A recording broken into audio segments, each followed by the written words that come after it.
I arrived at the restaurant an hour early. It was a stupid mistake, a mix-up with the time I'd written down in my planner, but that mistake saved my life. Or rather, it gave it back to me. When I pushed open the door to the private room my daughter had reserved for her engagement dinner, I heard voices. I immediately recognized Jessica's laugh, the one I had heard since she was a baby. She was in there with Carter, her fiancé. They were talking about me, and what I heard in the next 10 minutes destroyed 38 years of my life.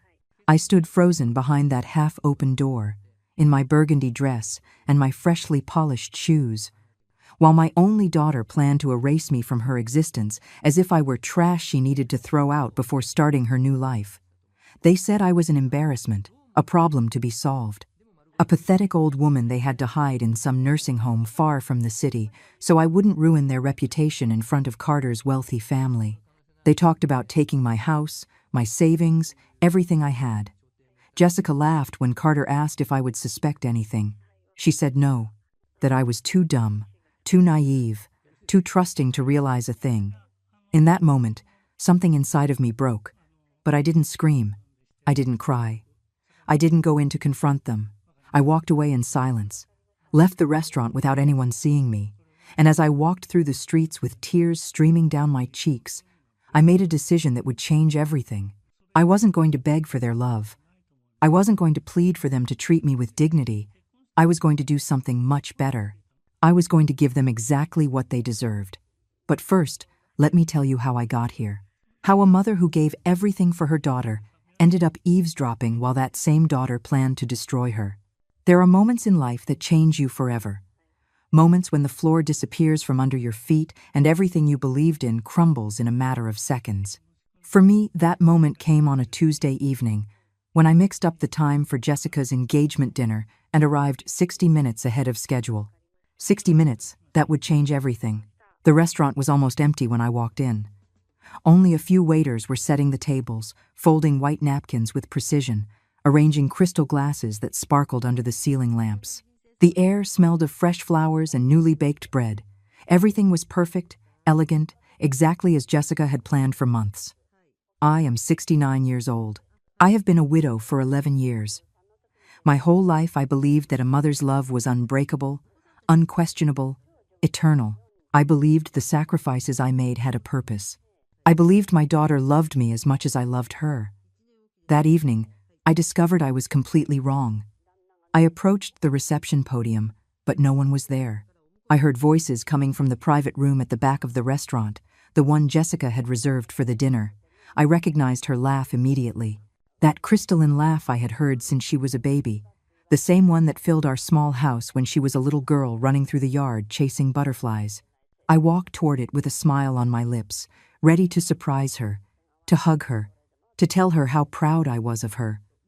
My only daughter was getting married. Jessica, my girl, the reason I breathed, was about to start a new chapter with Carter Sterling, that man from a wealthy family who looked at her as if she were the most precious thing in the world. Oh, how wrong I was. But when I got close to the half-open door of the room, I stopped. Something in the tone of her voice made me pause. It wasn't the sweet Jessica I knew. It was someone else. Carter was with her. I heard his deep voice, the one that had always seemed so polite and respectful to me. They were talking in low voices, but the empty room amplified every word as if they were inches from my ear. What I heard in the next few minutes changed my life forever. Carter asked something about the table arrangements, about where I would be getting up during the dinner. Jessica sighed. A tired, annoyed sigh, as if talking about me was an exhausting chore. Then she said something I will never forget. She said that I was a problem she needed to solve soon, that she couldn't let me ruin her new life, that Carter and his family were important people, with connections, with a reputation, and that I, with my cheap dresses and my small-town manners, was an embarrassment. I stood there, paralyzed. My hand trembled on the wooden doorframe. I felt my heart stop, the air escape my lungs, the world spin too fast for me to keep my balance. Carter laughed. A soft, complicit laugh. He said he understood perfectly. That after the wedding, once they were settled in their new house, they would look for a place where I could be more comfortable. A nursing home, maybe. or some facility far from the city where I could live quietly without bothering anyone. Jessica agreed. She said it was for the best, that I was getting older, that I needed care she couldn't provide, that it was time for her to think about her future and not keep carrying baggage from the past. Baggage from the past. That's what my own daughter called me. As if the 38 years I had dedicated to her were just a dead weight she now had to abandon in some forgotten corner. The sleepless nights when she was sick. The cleaning jobs I took to pay for her college. The endless sacrifices to make sure she never lacked anything. All of that was now just baggage from the past. Carter mentioned money. He asked if I had any savings, any property. Jessica replied that the house where we lived was still in my name, but she was working on that. That after the wedding she would get me to sign some papers. She would convince me that it was best to sell and that she would manage the money for me. For my own good, of course. I heard how they planned to take everything I had, the house my late husband and I bought with so much effort, the savings I had kept for decades, thinking that one day they could help my daughter if she needed it. I listened as my own daughter, the child I carried in my womb, who I fed with my body, who I protected with my life, planned to rob me, hide me, erase me from her existence as if I had never mattered. But that wasn't the worst part. The worst part was when Carter asked if I would suspect anything, if I would realize their intentions. Jessica laughed again. That laugh I loved so much now sounded cruel, merciless. She said no, that I was too naive, too trusting, too dumb to see what was happening right in front of my nose. That I had always been like that. That for years she had pretended to love me only because it was convenient, because she needed my support, my money, my house. But now she didn't need me anymore. Now she had Carter.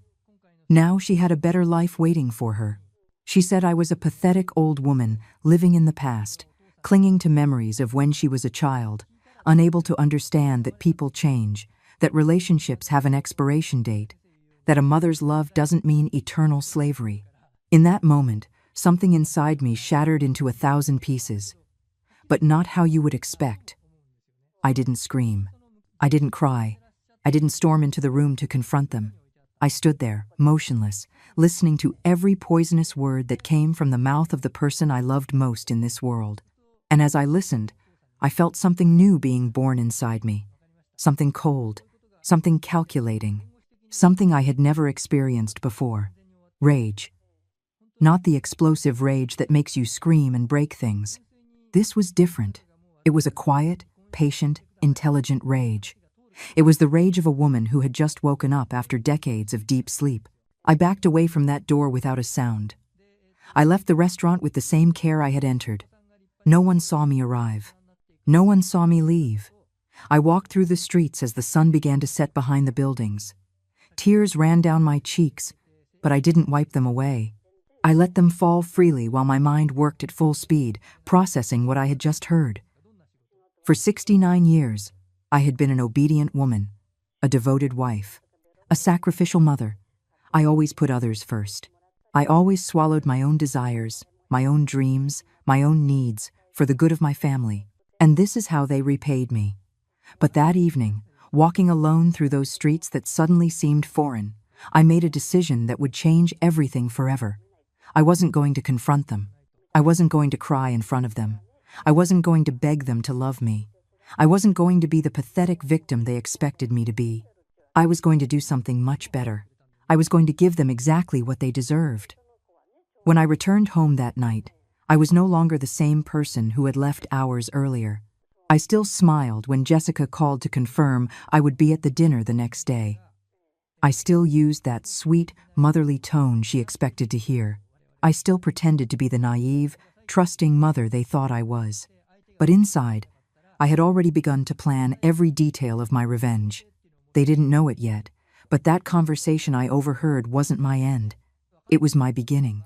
The engagement dinner would be in 24 hours. And I would be there, smiling, toasting to their happiness. But this time, the foolish mom would have the last word. My name is Helen Miller. I am 69 years old. I am a widow, the mother of a single daughter, and for my entire life, I believed that love conquers all. That if you give yourself completely, if you give everything without expecting anything in return, You will be rewarded with true love. I believed that with every fiber of my being, until I discovered I was living a lie.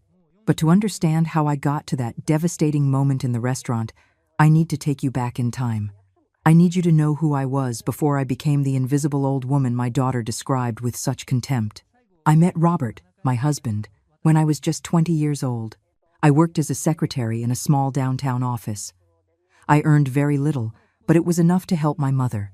He was a mechanic. His hands were always stained with grease, but he had the kindest eyes I had ever seen in my life.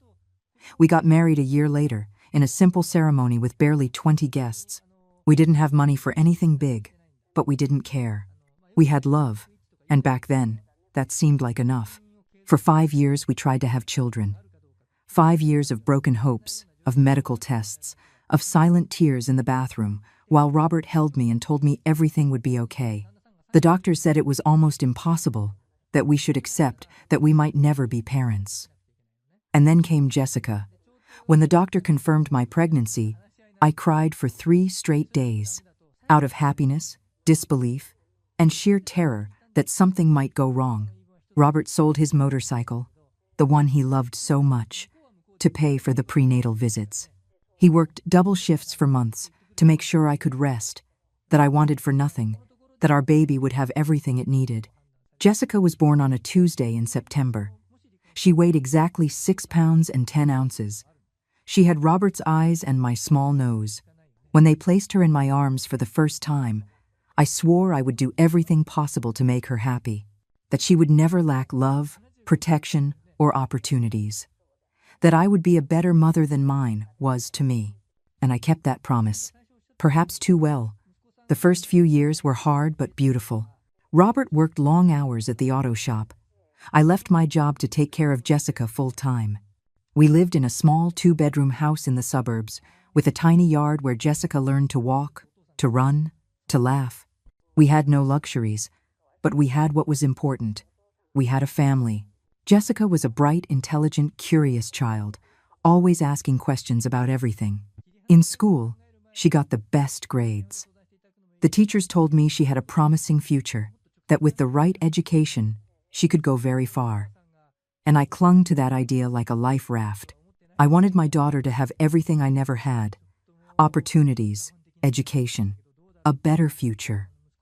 So when Jessica turned 12 and started showing interest in private schools, Robert and I made a decision. He would work even more hours. I would find a part-time job.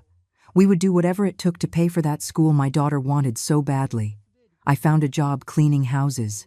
3 times a week, I would go clean the mansions of rich people who lived on the other side of town. I scrubbed floors, washed bathrooms, ironed clothes while thinking of Jessica studying in her new uniform, surrounded by children from wealthy families, learning things I never had the chance to learn. It was worth every backache, every sore knee, every moment of extreme fatigue, because my daughter was happy, because she was building the future I had always dreamed of for her. But something started to change in Jessica when she entered that school. At first, it was small things. She stopped inviting her friends over. She said our house was too small, that she would be embarrassed. She started asking for brand-name clothes, expensive shoes, things we could barely afford but made the effort to buy because we didn't want her to feel less than her classmates. Then the lies began. Small ones at first. She would tell her friends that her father owned the auto shop, not just an employee, that I was a stay-at-home mom by choice, not because I had to clean other people's houses to pay her tuition. She invented stories about vacations we had never taken, about a life we didn't have. When I confronted her, when I asked her why she was lying, she looked at me with those eyes that used to be so sweet and said something I should have taken as a warning. She said she wanted to fit in, that her friends came from important families and she couldn't be the poor one in the group, that if I really loved her, I would understand. And I understood. Or at least, I thought I did. I thought it was just a phase. Something normal for a teenager trying to find her place in the world. I thought that over time, she would learn to value where she came from, to be proud of her parents who were working their fingers to the bone to give her everything. I was wrong. Robert died when Jessica was 18. A massive heart attack while he was working under a car. By the time the ambulance arrived, it was too late. I didn't even get to say goodbye. One day he was here, the next he was gone forever. I thought Jessica and I would grow closer after his death, that we would share that pain, that we would support each other as the family we were. But it wasn't like that. Jessica was about to start college. She was more worried about her future than about mourning her father. I used Robert's life insurance to pay for her first year of college. It was a modest amount, barely enough. But it's what Robert would have wanted. I continued cleaning houses to cover the rest of her expenses. Jessica studied business administration at a prestigious private university. I lived on $300 a month, just enough for food and utilities, but I didn't care. My daughter was building her future. During those 4 years of college, Jessica barely came home. She always had excuses. Projects, group work, extracurricular activities. When she did come, she would stay for just a few hours before making up a reason to leave. I would cook her favorite dishes, clean her room even though she no longer used it, and eagerly awaited each of her brief visits as if they were precious gifts. After graduating, she got a good job at a large company. She started earning more money than Robert and I had ever made together in our entire lives. I thought I could finally rest, that maybe she would want to help me, to give back even a little of everything I had invested in her. But Jessica had other plans. She moved into a stylish apartment downtown. She started wearing expensive clothes, frequenting restaurants where a single meal cost more than my weekly budget. And I was still cleaning houses, now in my 60s, with ruined knees and a back that protested every morning when I got up. I never asked her for money, never demanded anything. I just wanted her to visit once in a while, to share even one afternoon a month with me. But even that seemed to be too much to ask. It was around that time she met Carter. She introduced him to me just 3 months after they started dating. Tall, handsome, well-dressed, with that perfect smile that men accustomed to getting what they want always wear. He came from a wealthy family, owners of several properties in the city. Jessica looked at him as if he were her ticket to a better world. And I suppose he was. When Carter entered Jessica's life, I still had hope. I thought that maybe love would soften her, that starting her own family would make her understand everything I had done for her, that she would finally see my sacrifice with new eyes. But what came next was worse than I could have ever imagined. Carter started visiting us occasionally. He was always polite, always smiling, always saying the right things. But I noticed how he looked at our house. That quick, discreet glance that scanned the peeling walls, the old furniture, the worn-out floor. I noticed how he sat on the edge of the sofa, as if afraid of getting dirty. As if everything he touched in my house could infect him with something. Jessica behaved differently when he was present. Her laugh was more forced, her words more careful. She introduced me as her mother, of course, but there was something in her tone that made me feel small, as if she were doing me a favor by acknowledging our relationship. One day, Carter asked for family photographs. He wanted to know our history, he said. Jessica tensed up. Me, naive as always, took out the old albums I kept with so much affection. Photographs of when she was a baby, of her birthdays, of Robert smiling in his mechanic's uniform, of our few vacations to nearby beaches where we camped because we couldn't afford hotels. Carter looked at them with that polite smile plastered on his face. He made appropriate comments. What a lovely family, what great memories. But his eyes told another story. He saw poverty. He saw mediocrity. He saw exactly what Jessica had spent years trying to hide. After that visit, Jessica began to distance herself even more. Her phone calls became shorter, more spaced out. When I invited her for a meal, she always had something more important to do. Work meetings, social commitments, a busy life that apparently had no room for her mother. 6 months passed before I saw her in person again. 6 months in which I lived waiting for a call, a text, any sign that she still cared. When she finally showed up, it was with news. Carter had proposed. They were getting married in 6 months. There would be a big wedding, 200 guests, at the most exclusive hotel in the city. She hugged me when she told me, but it was a cold, mechanical hug, the kind you give out of obligation, not real affection. I cried with happiness. My little girl was getting married. But even as I cried, I felt something strange in my chest, an uncomfortable feeling I couldn't identify. Jessica explained the wedding plans. Everything sounded incredibly expensive, impossibly elegant. I asked if she needed help, if there was anything I could do. She looked at me with an expression I'll never forget. It was a mix of pity and almost amusement. She told me not to worry, that Carter and his family would cover all the expenses, that I just had to show up on the wedding day and enjoy myself. Then came the part that broke my heart. She told me she had hired someone to help me choose an appropriate dress for the wedding. Appropriate. That word hung in the air like poison. She said the wedding would be a high-profile event, that there would be important people, photographers, even some social media reporters, that I needed to look presentable. Presentable. As if I normally wasn't. I agreed because I didn't know what else to do. A week later, a stylish woman with too much makeup appeared at my door. She took me to stores where the dresses cost more than my rent for 3 months. She made me try on dozens of options while looking at me with that critical expression that people accustomed to judging others use. Finally, she chose a simple, almost invisible, dark gray dress. Perfect for going unnoticed, she said. They didn't let me choose. They didn't ask what I liked. They just dressed me up like a doll and sent me back home. The next few months were a blur of preparations that I was not a part of. Jessica would call occasionally to inform me of details, but never to ask for my opinion. The cake tasting, the flower selection, the music, everything was decided without me. I was just one more name on the guest list, a family obligation they had to fulfill. But I told myself I was being dramatic, that brides are always stressed, that after the wedding, everything would go back to normal, that maybe when Jessica settled down, when she started her own family, she would value me more. Maybe when she had her own children, she would understand what a mother's love means. I clung to that hope like a fool. 3 weeks before the wedding, Jessica showed up at my house unannounced. She brought papers. She said she needed me to sign some documents. Boring legal stuff, she explained with a smile. Things related to her change in marital status, family information updates that the banks required. The papers were filled with legal terms I barely understood. Jessica rushed me, said she was in a hurry, that her lawyer was waiting for the signed documents. I took the pen, ready to sign where she indicated, but something stopped me. Maybe it was instinct. Maybe it was the way Jessica avoided my gaze. Maybe it was simply that after 69 years of being naive, something inside me finally woke up. I told her I wanted to read the documents calmly, that I would review them carefully and return them signed the next day.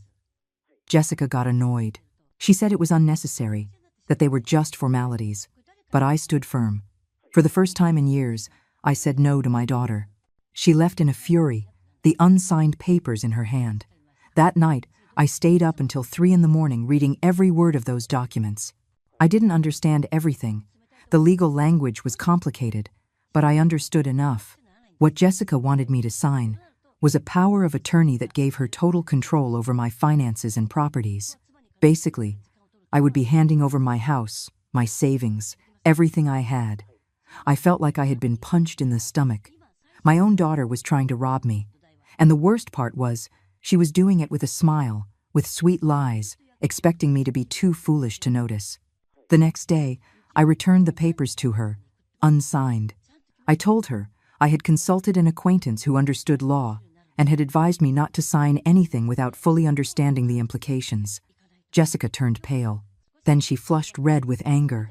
She accused me of not trusting her, of ruining her plans, of being a suspicious and paranoid old woman. She cried.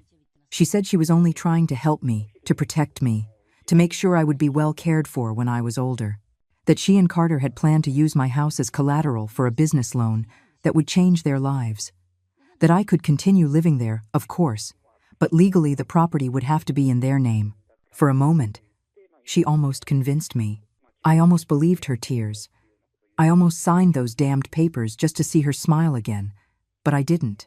For the first time in my life, I set boundaries. I told her no. That my house was the only thing I had, the only legacy Robert left me, and I would not hand it over, not even to her. Jessica left my house that day without saying goodbye. She didn't speak to me for 2 weeks. 2 weeks of silence that ate away at me. I wondered if I had done the right thing, if I was being selfish, if I was really ruining my daughter's life by clinging to an old house. But then, A week before the wedding, I received the invitation to the engagement dinner. An intimate event, the card said. Only close family and the wedding party. At the most elegant restaurant in the city, a Tuesday evening at 7. Jessica called to confirm my attendance. Her voice sounded cold, distant, but polite, as if nothing had happened, as if she hadn't asked me to hand over everything I owned. She told me it was important that I attend, that Carter's family would be there and wanted to get to know me better. I accepted, of course, because despite everything, despite the pain and disappointment, she was still my daughter, and I was still that foolish mother who believed love could fix anything. I marked the date on my calendar, Tuesday, 7 o'clock in the evening, but I wrote down 6 by mistake, a stupid mistake that would change everything. When that Tuesday arrived, I got ready with care.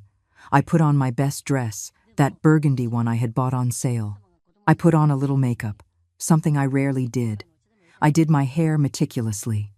I wanted to look good for Jessica, for her future husband, for her in-laws. I wanted to show them that I could be presentable too, that I could fit into their elegant world, even if just for one night. I left home an hour early.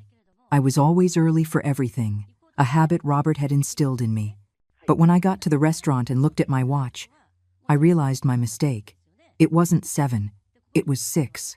I had arrived an hour early. I thought about leaving, walking around and coming back at the right time. But it was cold outside, and my new shoes were hurting my feet.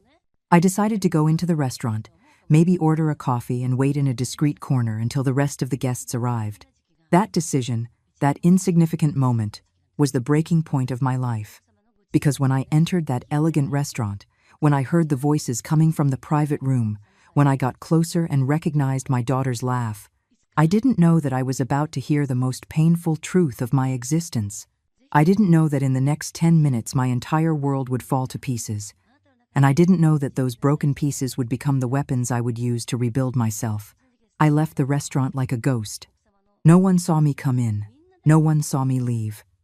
I walked aimlessly through the streets as the sun went down and the city lights began to switch on, one by one. Tears streamed down my cheeks, but I didn't wipe them away. I needed to feel that pain. I needed it to be real. Because a part of me still couldn't believe it. A part of me was still waiting to wake up from this nightmare and discover that it had all been a misunderstanding. That my daughter hadn't said those horrible things about me. That she hadn't planned to rob me, hide me, erase me from her life as if I were garbage. But it wasn't a nightmare. It was real. As real as the cold night air, as the pain in my feet from the new shoes, as the immense emptiness I felt in my chest. I got home after 9 o'clock at night. The house was dark, empty, exactly how my life suddenly seemed to be. I sat on the sofa where Robert used to watch television on Sundays, where Jessica did her homework when she was a little girl, where we had been a family, or so I thought. My phone rang. It was Jessica. For a moment I considered not answering, letting it ring until she gave up. But I answered, because I was still that mother conditioned to respond when her daughter called. Her voice sounded worried. She said she had waited for me at the restaurant, that I never showed up for dinner, that she had called several times, but I didn't answer. Was everything okay? Had I run into some trouble? I lied. I told her I had felt sick during the afternoon.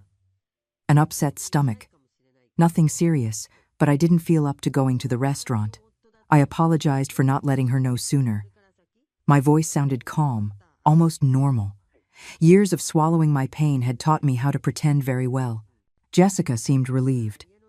She said not to worry, that she understood perfectly, that the wedding was in less than a week and we would see each other there.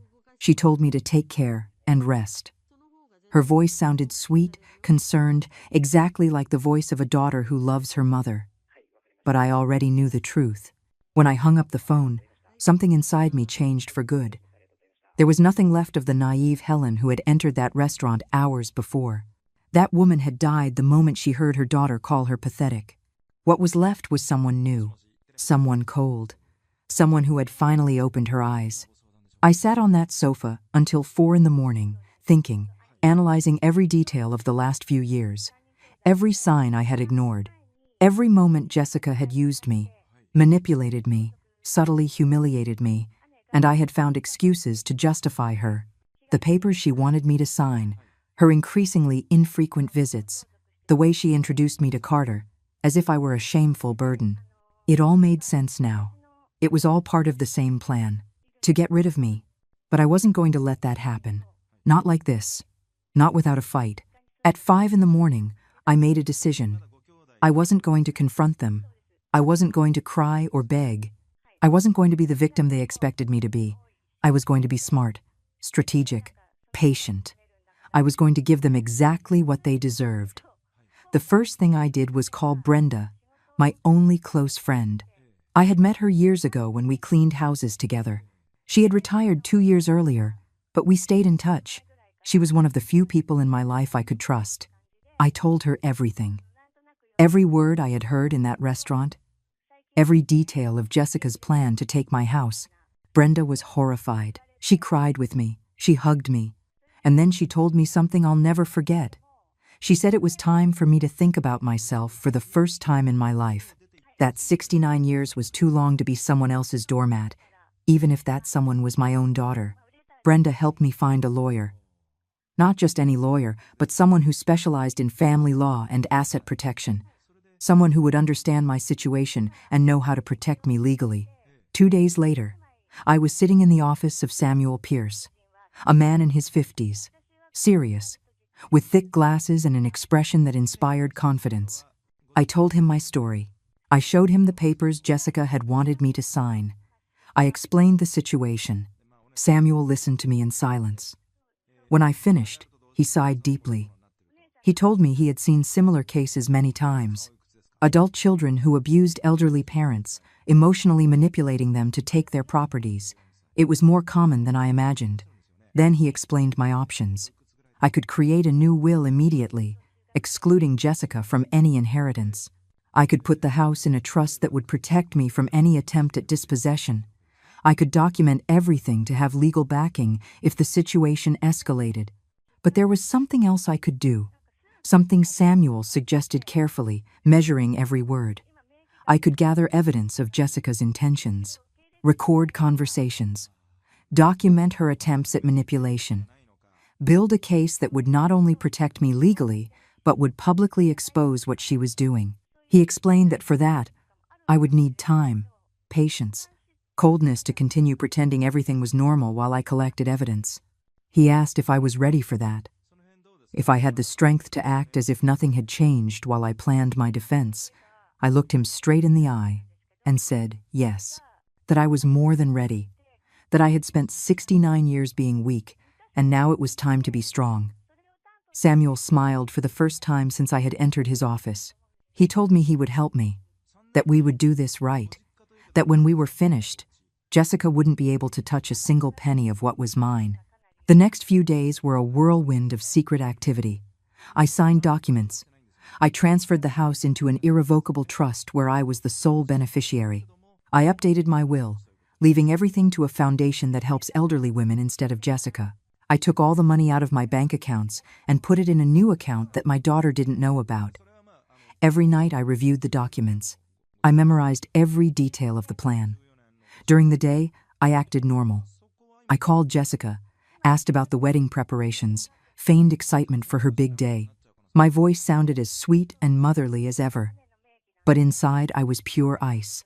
Jessica suspected nothing. She continued to treat me with that mix of condescension and false affection. She kept making plans for her perfect future where I existed only as a solved problem, hidden away in some nursing home far from her glamorous new life. 3 days before the wedding, Samuel called me to his office. He had a proposal. He had been thinking about my case and believed I deserved more than just legal protection. I deserved justice. I deserved for Jessica and Carter to know that they couldn't just use and discard people without consequences. He suggested something I had never considered, publicly exposing what they had planned to do, not in a courtroom where no one but us would know, but in front of all the people they so desperately wanted to impress, in front of Carter's family, in front of the wedding guests, in front of the social world they yearned to belong to. The idea terrified and thrilled me at the same time. It meant public confrontation. It meant a definitive break with Jessica. It meant there would be no turning back. But as I thought about those words I had heard in the restaurant, about how my daughter had called me pathetic, about how they had planned to steal everything I had, I knew there was no turning back anyway. That relationship was already broken. Jessica just didn't know it yet. I told Samuel yes, that I wanted to do it, that I wanted everyone to know the truth. And so we began to plan the exact moment, the perfect place, the most effective way to reveal the true nature of my beloved daughter. The wedding would be the perfect stage. The 3 days before the wedding were the strangest of my life.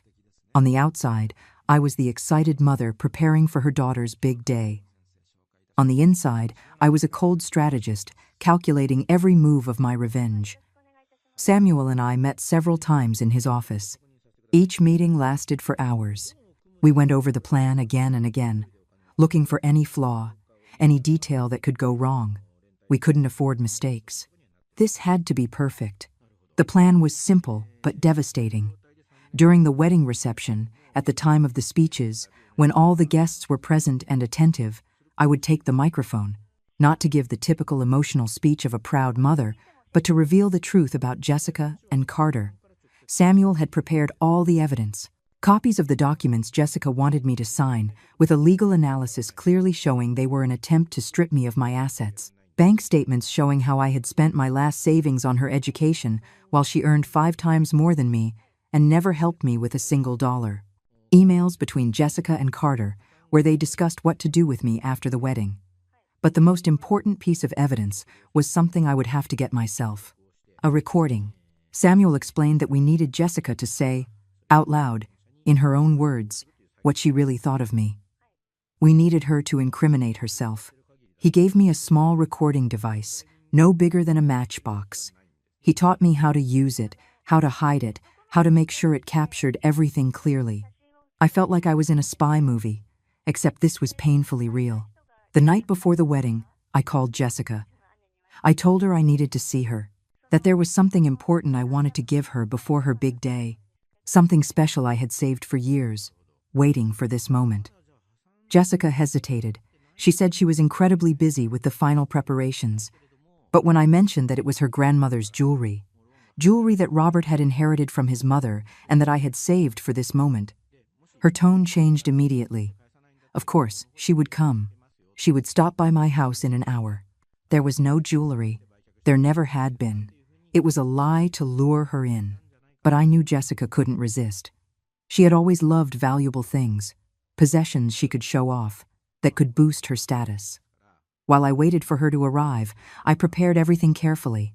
I hid the recording device in the pocket of my apron. I made coffee and cookies, as I always did when she visited. I acted like the loving mother she expected to find. Jessica arrived exactly 1 hour later. She was wearing an expensive cream-colored dress, her hair perfectly styled, her nails freshly manicured. She looked radiant, happy, ready for her big day. She looked like someone whose life was about to become perfect. She had no idea what was coming. I greeted her with a smile. I hugged her like I always did. I offered her coffee, which she refused, saying she was trying to avoid caffeine before the wedding. She sat on the edge of the sofa, just as Carter used to, as if the furniture might dirty her. I told her the jewelry was put away in my bedroom. That first I wanted to talk with her for a moment, mother and daughter, before everything changed. Jessica sighed. That sigh I knew so well, the sigh of someone who has more important things to do but is forced to be polite. She told me she didn't have much time, that they were waiting for her at the hotel for the rehearsal dinner with the wedding party. Perfect. She was in a hurry. People in a hurry let their guard down. They say things they normally wouldn't. I started by talking about her father, about how he would be so proud to see her get married, about how he had worked himself to death to give her everything she needed, about how his last wish was for me to always take care of her. Jessica nodded distractedly, glancing at her phone every few seconds. Then I mentioned the house. I said I had been thinking a lot lately, that this house was too big for me alone, that maybe she was right when she suggested I sell it and move somewhere smaller. That got her attention. She put down her phone and looked at me directly for the first time since she had arrived. I told her I had been considering her advice, that maybe I did need help managing my money, my properties, that maybe she and Carter had better ideas about what to do with it all. Jessica's eyes gleamed. It was the look of a predator who has just seen its prey weaken. She smiled. That sweet smile she had perfected over years of manipulation. She told me she was so glad to hear that she had been worried about me, that at my age it was difficult to handle so many responsibilities, that she only wanted what was best for me, that after the wedding, when she got back from her honeymoon, we would sit down calmly and review everything to make it better for my future. I nodded. I acted relieved. I acted like the confused old woman she expected me to be. Then I asked her directly what exactly she and Carter had planned for me. I wanted to understand it well. I wanted to know what my life would be like after they took charge of everything. Jessica relaxed completely. She thought she had convinced me, that I had finally given in. She began to speak more freely. She explained that it would be best to sell the house, that the money would be invested in the business Carter was planning to start, a consulting firm that required seed capital. Of course, I would receive dividends when the business was successful. I shouldn't worry about that.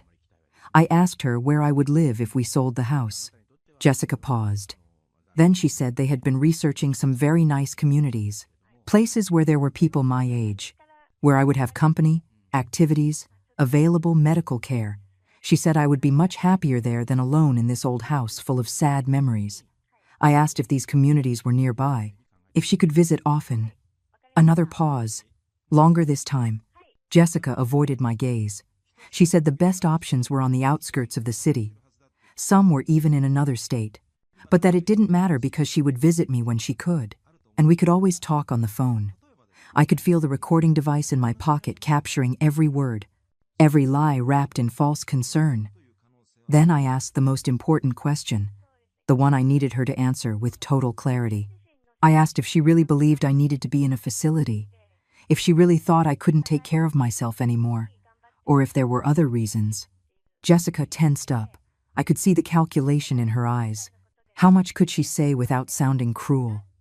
How much truth could she reveal without breaking the illusion of being the worried daughter? Finally, she spoke. She said it wasn't just about me. It was about them too. That she and Carter were starting a new life. A life that required a certain image, certain social expectations. That Carter's family moved in very specific circles. Circles where appearances mattered. I asked what I had to do with their social circles. Jessica sighed.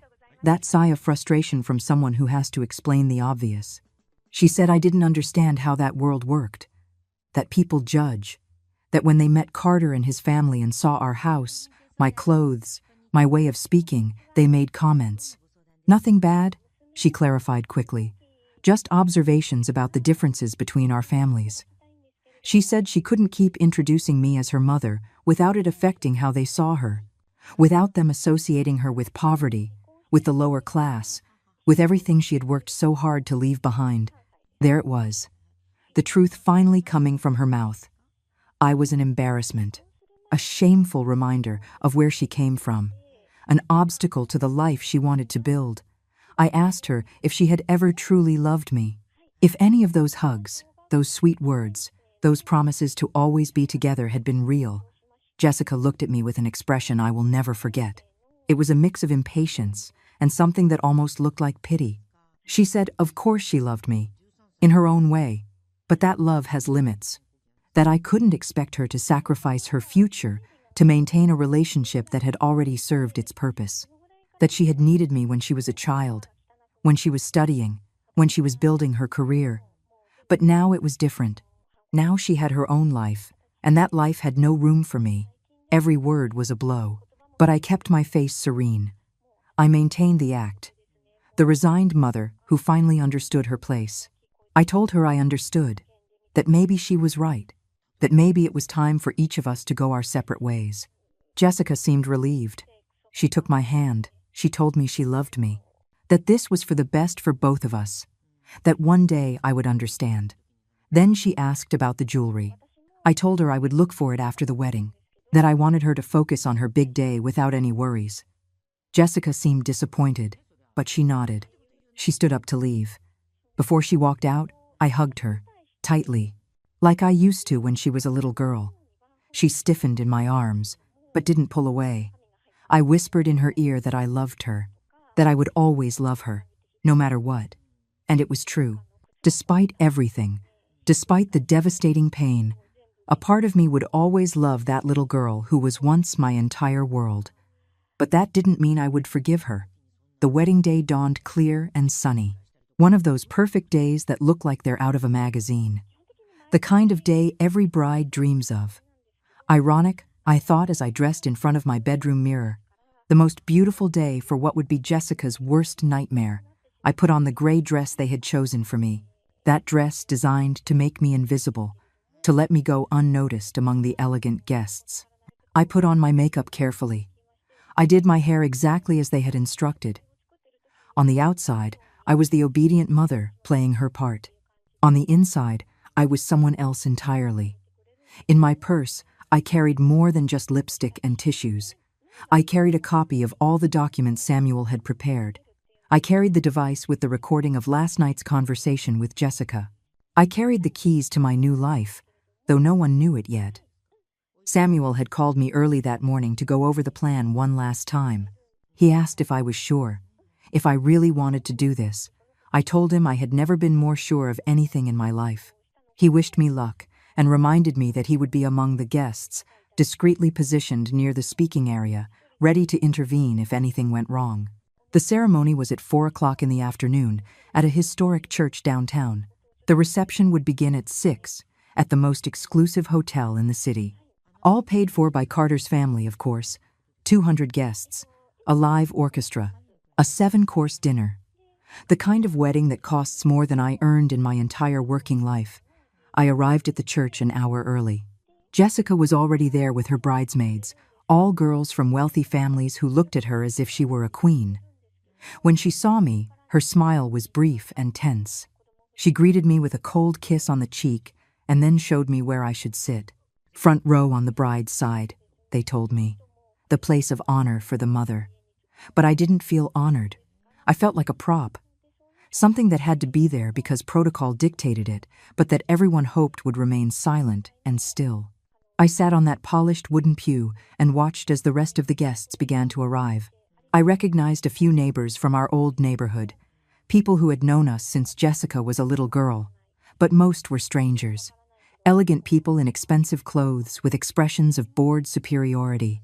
The world Jessica had so desperately wanted to belong to. Carter's family occupied the entire other side of the church. His parents, siblings, aunts, uncles, cousins. A whole dynasty of people accustomed to money and power. They glanced at me with barely concealed curiosity. The bride's poor mother, the anomaly in this perfect event. The ceremony started promptly at 4. Jessica walked down the aisle on the arm of her godfather, a distant uncle she barely knew but who had the appropriate social status. Robert should have been the one to walk her down the aisle. But Robert had been dead for 11 years, worked to death to give this ungrateful daughter everything she wanted. Jessica looked beautiful. I couldn't deny it. Her dress was a work of art. Thousands of dollars in fabric and lace. Her face radiant with happiness. Carter waited for her at the altar with that perfect smile. The golden couple. The bright future. If only they knew what was coming. The ceremony was long and traditional. The priest spoke of love, commitment, family. Every word sounded hollow to me. They talked about uniting 2 families as if I were part of that equation. But I knew the truth. I was the shameful secret they planned to hide as soon as this play was over. When the priest asked if anyone had any objection to this union, there was a tense silence. For a moment, I considered standing up, screaming the truth right there in front of everyone, but I held back. It wasn't time yet. I had to wait. I had to be strategic. They were pronounced husband and wife. They kissed. Everyone applauded. I applauded too, my hands numb and a frozen smile on my face. They left the church under a shower of rice and petals. The photographers captured every moment. Perfect happiness, preserved forever in images that Jessica would one day look at and remember as the last day before everything fell apart. At the hotel, the reception was set up like a dream. Tables decorated with flowers that cost more than my monthly rent. Crystal glasses sparkling under enormous chandeliers. A marble dance floor. a stage for the orchestra, and a smaller one for the speeches. That small stage, that was where everything would change. They sat me at a table near the front, but not at the main table. Jessica and Carter presided over that table along with their wedding party and his parents. I was with distant cousins and acquaintances who barely spoke to me. I was invisible even while being present. Dinner was served. 7 courses, as promised. Each dish more elaborate than the last. Food I didn't recognize, presented like art. The people around me ate and chatted animatedly. I barely touched a bite. The knot in my stomach left no room for food. Samuel was 3 tables back. Our eyes met once, and he gave a slight nod. Everything was still going according to plan. After dinner came the dance. First the bride and groom, alone under the spotlights. Then the parents joined in. Carter's father danced with Jessica. His mother danced with Carter. It was the traditional moment where I should have danced with my son-in-law. But no one invited me. No one looked for me. I sat at my table, watching everyone else enjoy themselves while I was completely ignored. It was as if I no longer existed, as if their plan to erase me had already begun. Then came the toasts. The best man gave a funny speech about how Carter had pursued Jessica for months before she agreed to go out with him. The maid of honor spoke about true love and happy endings. The guests laughed and applauded. Everything was perfect. Everything was beautiful. And then it was my turn. The master of ceremonies announced that the mother of the bride wanted to say a few words. He said it almost apologetically, as if it were an annoying but necessary obligation. Jessica tensed in her chair. She wasn't expecting this. We had spoken before, and I had told her I was too shy to give a public speech, that I'd rather not. But I had changed my mind at the last minute. I had told the event coordinator that very afternoon that I wanted to speak, that I had something special to share with the newlyweds on their special day. I rose from my table. I walked to the small stage with slow, deliberate steps. I could feel all eyes on me. The poor mother in her invisible gray dress, climbing onto the stage where moments before elegant and eloquent people had stood. I took the microphone with hands that did not tremble. I took a deep breath. I looked directly at Jessica. Her eyes showed confusion and a bit of alarm. Carter looked bored, probably expecting a sentimental and brief speech from a foolish mother. I began to speak. My voice was louder than I expected. Clearer, firmer. I said I was very excited to be there. That seeing my daughter get married was something I had dreamed of for years. That I had waited for this moment since she was a little girl playing wedding with her dolls. I paused. The guests were smiling. This sounded like a normal motherly speech. Then I said I wanted to tell them a story. The story of a mother who gave everything for her daughter, who worked cleaning toilets and scrubbing floors to pay for her education, who went without food many nights to make sure her daughter had everything she needed, who gave up her own dreams so her daughter could achieve hers. The smiles began to fade. This no longer sounded like a typical speech. Jessica was completely rigid in her chair, her knuckles white as she gripped the edge of the table. I continued. I said that this mother had believed that love was enough, that if you gave yourself completely, you would be valued, appreciated, loved in return. My voice broke slightly as I said this. It wasn't an act. It was real pain seeping through my mask of calm. I said that this mother had been wrong, that she had recently discovered that her daughter did not love her, that, in fact, her daughter considered her an embarrassment, a problem, something to be gotten rid of. The hall was completely silent now. You could hear the collective breath of 200 people.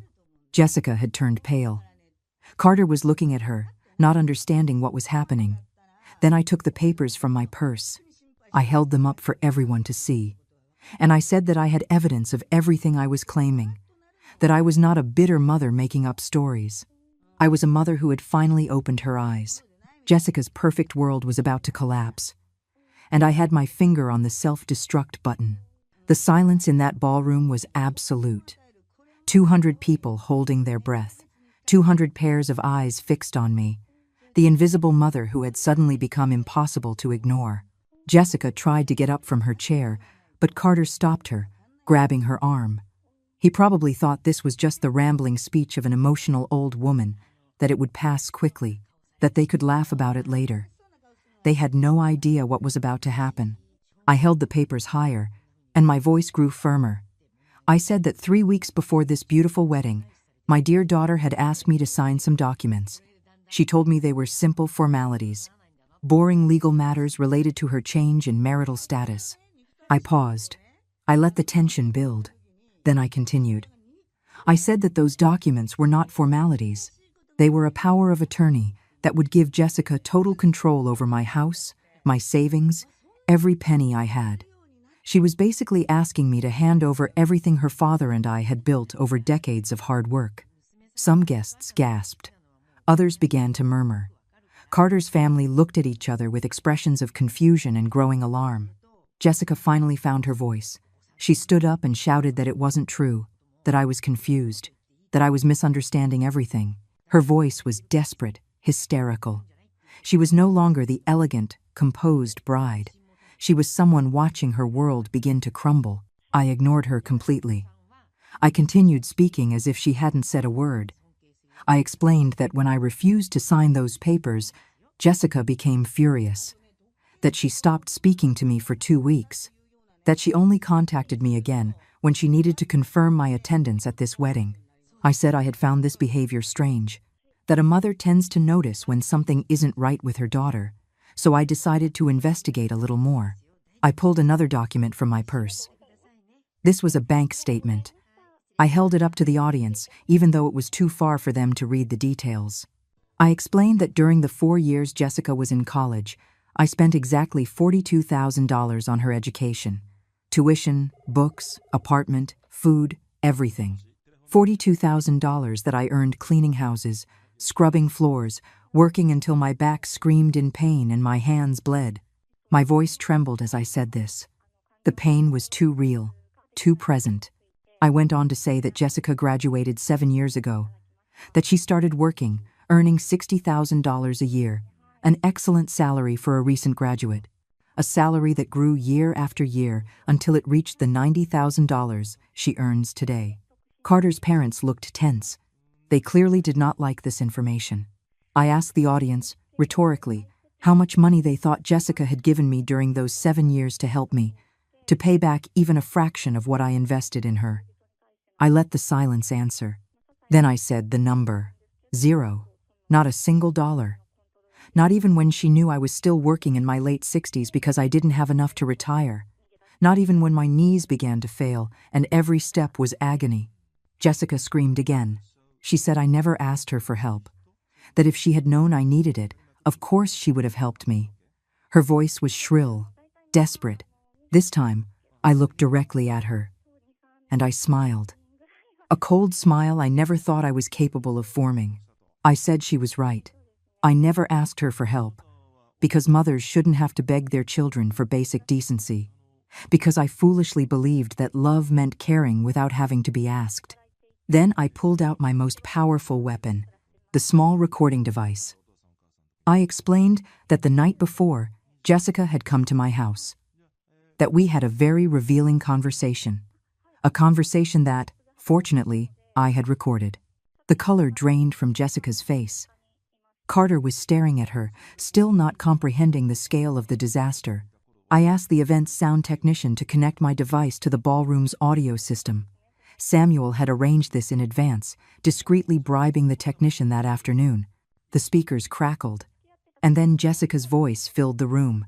Her voice, saying I was a problem to be solved, that she couldn't let me ruin her new life, that Carter's family moved in circles where appearances mattered, and I, with my cheap dresses and small-town manners, was an embarrassment. Carter's parents went rigid. Other family members began to murmur indignantly. But the recording continued. Jessica's voice, explaining how they planned to sell my house and use my money for Carter's business. How they would send me to a facility far from the city so I wouldn't bother them. And then came the most devastating part. Her voice, saying I was a pathetic old woman, that she had pretended to love me only because it was convenient, that for years she had used me because she needed my support, my money, my house. But now she didn't need me anymore. Every word was a blow, not just to me, to everyone listening. I could see the expressions of horror, of disgust, of complete disbelief on the faces of the guests. When the recording ended, the silence was deafening. Jessica stood by her table, trembling. Tears streamed down her perfectly made-up face. Carter had let go of her and taken a step back, as if she were toxic. Carter's mother stood up. Her face was a mask of contained fury. She said something quietly to her husband. Then they started walking toward the exit. Other members of their family followed. The guests began to get up. Some approached me with expressions of sympathy. Others simply left, uncomfortable with the drama they had just witnessed. Some took out their phones, probably to share this story that would be the talk of the town for months. Jessica tried to approach Carter's family. She tried to explain, to apologize, to fix the disaster, but they ignored her completely. To them, she had just revealed her true nature, and that nature was unacceptable. Carter was frozen in place. His perfect wedding, his carefully constructed reputation, his planned future, all destroyed in a matter of minutes. But I still wasn't finished. I took the microphone one last time. My voice cut through the growing chaos. I said there was one last thing everyone should know. That just this week, I had put my house into an irrevocable trust. That I had changed my will. That every penny I had, every possession, would go to a foundation that helps elderly women who are victims of family abuse. I looked directly at Jessica as I said this. I said she would receive nothing. Absolutely nothing. That I had spent 69 years giving without receiving. But that ended today. Jessica collapsed. She literally fell to the floor, her $1,000 dress crumpling beneath her, sobbing uncontrollably. And I simply placed the microphone on the stage, took my purse, and walked toward the exit with my head held high. For the first time in my life, I was the one leaving, the one taking control, the one deciding when the story was over. Samuel was waiting for me at the exit of the ballroom. He offered me his arm, and I took it. We walked together to the parking lot while the chaos continued behind us. I could hear shouts, cries, the growing murmur of 200 people processing what they had just witnessed. I didn't look back, not once. In the car, Samuel asked me how I felt. I didn't know what to answer. I didn't feel the satisfaction I expected. I didn't feel triumphant. I just felt an enormous emptiness where my daughter used to be, an emptiness that hurt more than I could have imagined. But I also felt something else. Something new. Freedom. He took me to his office, even though it was a Saturday night. He said there were some final details we needed to review, documents to sign, decisions to make about my future now that I had completely cut ties with my past. We sat in his office overlooking the illuminated city. He poured me a coffee that I didn't touch, and he explained exactly what I had accomplished with my public exposure. Legally, I was protected. My house, my savings, everything was beyond Jessica's reach. The trust was irrevocable. The will, sealed and registered. There was no way she could claim anything. But there was more. Samuel had discreetly circulated copies of the documents and the recording among several society reporters covering the wedding. By the next morning, the story would be all over the local media. The bride who tried to dispossess her mother. The Sterling family scandal. Jessica's reputation was destroyed. Her marriage, probably too. Carter came from a family that valued image above all else. They would not tolerate being associated with this kind of scandal. Samuel told me all this in a neutral, professional tone, but I could see the approval in his eyes. He had seen many cases of family abuse in his career. He rarely saw victims fight back so effectively. I asked him what would happen now. What came after this? He explained that Jessica would probably try to contact me, that the stage of pleas, promises, and desperate attempts to fix what she had broken would come. He warned me that I had to be prepared to stand firm, that I couldn't let her manipulate me again. I assured him that wouldn't happen, that the Helen who let herself be manipulated had died in that restaurant the day I overheard that conversation. The one who remained was someone different, someone stronger. Samuel took out another document. This one was different. It was a sales contract. For my house. He explained that he had found an interested buyer, a young couple who had just had their first baby. They were offering a fair price, above market value. The money would be enough for me to move somewhere better, smaller, more manageable for someone my age. I looked at the document for a long time. That house was the last thing connecting me to Robert, to the memories of when Jessica was a child and we were happy. Selling it meant closing that chapter completely, but it also meant freedom. It meant no longer living in a museum of painful memories. It meant starting over. I signed the contract with a steady hand. Samuel smiled. He told me he was proud of me, that not many people my age had the courage to start from scratch, that I was stronger than I thought. I left his office after midnight. The city was quiet. I took a taxi back to my house, that house that would soon no longer be mine.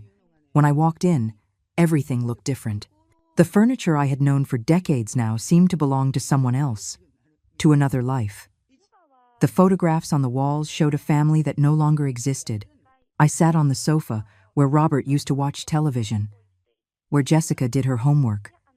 And for the first time since all this began, I cried. I didn't cry for what I had done. I didn't regret exposing Jessica in front of everyone. She deserved to face the consequences of her actions. I cried for what I had lost, for the daughter I never really had, for the years wasted believing in a love that only existed in my imagination, for the family I thought we had, but which was just an illusion. I cried until there were no tears left. And then I got up, washed my face, and started packing. I had 2 weeks before the house officially belonged to its new owners. 2 weeks to decide what I would take with me into my new life and what I would leave behind. The decision was easier than I expected. I would take very little.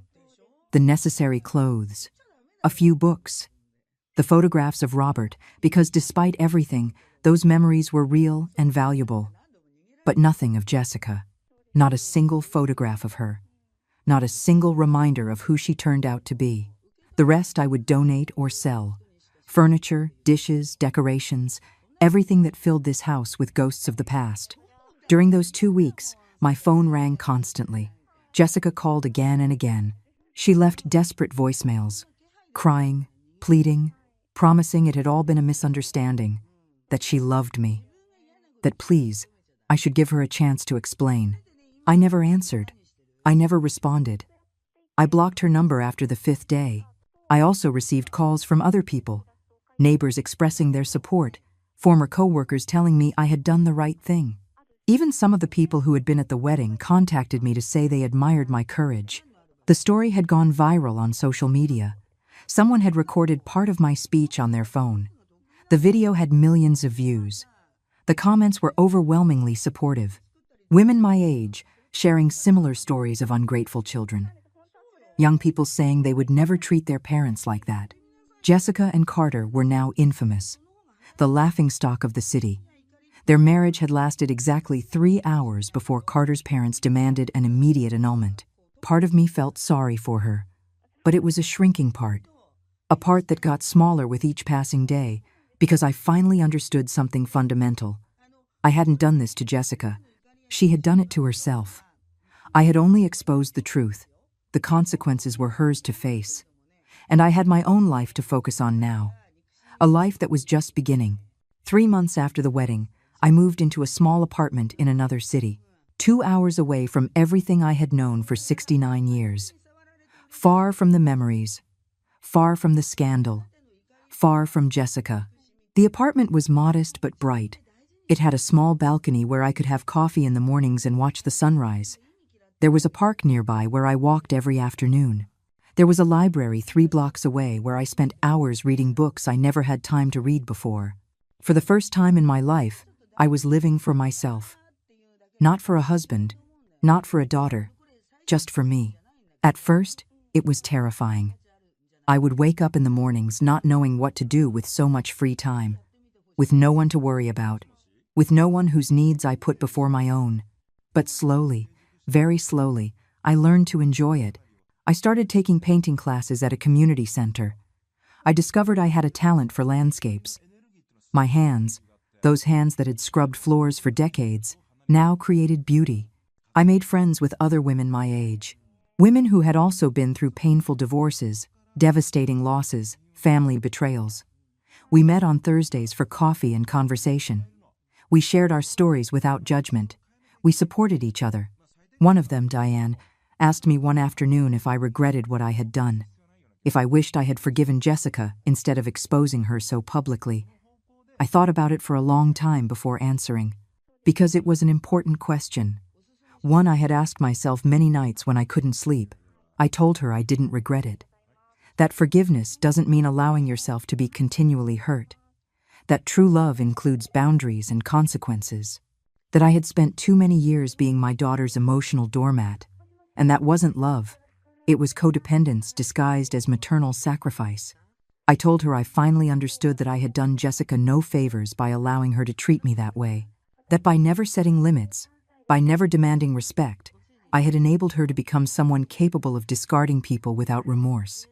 And that, maybe, just maybe, facing the consequences of her actions would help her become a better person. Or maybe not. But that was no longer my responsibility. Diane hugged me. She told me I was the bravest woman she knew. I didn't feel brave. I just felt free. 6 months after I moved, I received a letter. It had no return address, but I recognized the handwriting immediately. It was from Jessica. The letter was 12 pages long. 12 pages of apologies, explanations, justifications. She said she had been in therapy. That she finally understood all the damage she had caused me. That Carter had left her, and she had lost her job due to the scandal. That she was living in a tiny apartment, struggling to pay the bills, facing the consequences of her decisions for the first time in her life. She said she loved me. That she had always loved me. That she was just confused, influenced by Carter and his family, blinded by ambition. That if she could turn back time, she would do everything differently. She asked for forgiveness. She begged for a second chance. She promised to be better. She promised to value me. She promised to show me she could change. I read the letter 3 times. Every word was an echo of the past. Of all the times I had fallen for her tears and promises. Of all the times I had believed that this time would be different. But I was no longer that person. I was no longer the mother desperate for her daughter's love. I was no longer willing to sacrifice my peace for crumbs of affection. I folded the letter carefully. I put it in a drawer with other things from the past that no longer defined me, and I never replied. Because some relationships can't be repaired.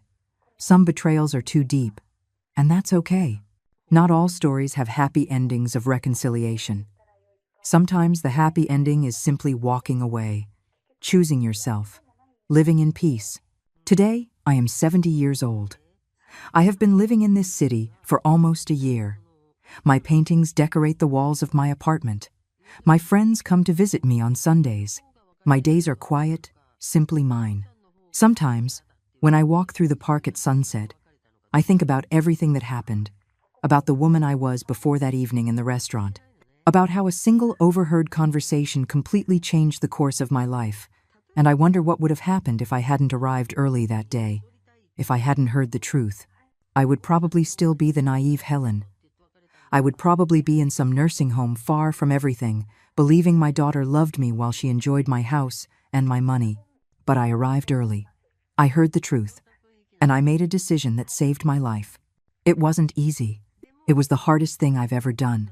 Exposing my own daughter, breaking with the only family I had left, starting over at 69 years old. But it was worth every tear, every sleepless night, every moment of doubt. Because now, for the first time in my life, I am free. My name is no longer tied to Jessica's. My worth does not depend on being a mother. My identity is not defined by how much I give to others. I am Helen Miller, 70 years old, artist, friend, survivor. And my story doesn't end with an ungrateful daughter who betrayed me. My story is just beginning, because it turns out it's never too late to blossom. It's never too late to choose yourself. It's never too late to close painful chapters and write new ones filled with peace and dignity. To all the women who are reading this, who might be going through something similar, who feel it's too late to change, to walk away, to start over, I say this: it is not too late. It is never too late. Your life belongs to you. Your peace matters. Your dignity is non-negotiable. And if you have to choose between being loved and being respected, always choose respect. Because love without respect isn't love. It's manipulation. I chose respect. I chose dignity. I chose peace, and I have never been happier. This is my story. The story of how I arrived early for a dinner and overheard a conversation that changed everything. The story of how a 69-year-old mother found the courage to stand up for herself. The story of how one life ended and another began. And it's just the beginning.